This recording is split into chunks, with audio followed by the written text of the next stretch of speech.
Sometimes you'll get exactly what you prayed and hoped for, and it will scare you, because once it's in your hands, it's no longer just a promise. It is your responsibility now, and responsibilities are heavy. Think about it. You pray for rain. The sky finally opens like it did today in Lagos, but with rain comes flooding and mud. Some places in Lagos are flooded as we speak. Rain is not just water. Rain is weight. You pray for a child.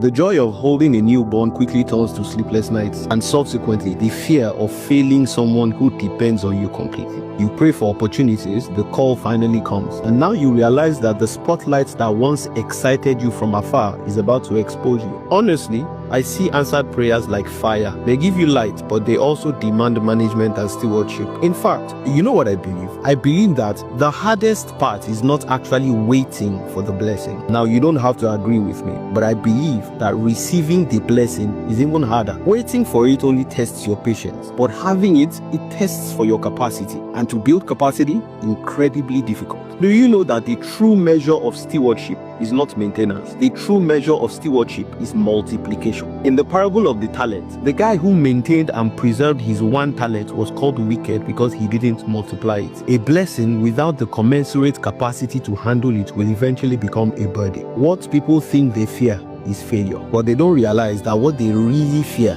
is the responsibility of success. Blessings don't erase struggle, they just exchange it for a new kind. Why do 70% of lottery winners go broke after 5 years? They pray for money.